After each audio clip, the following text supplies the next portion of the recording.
So imagine this, right? Like, you are literally one sneeze away from being out on the streets. Like, what if you get a flu? What if you get a virus? What if you get the virus?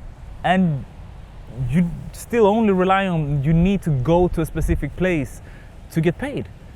Don't have any insurance, don't have any backups, don't have any savings. Again, one sneeze and you're out on the streets. How does that not make you feel that, okay, my financial insecurity is a now thing. My financials is a thing I need to do right now. I need to start leveraging my skill and turn my passion into profit.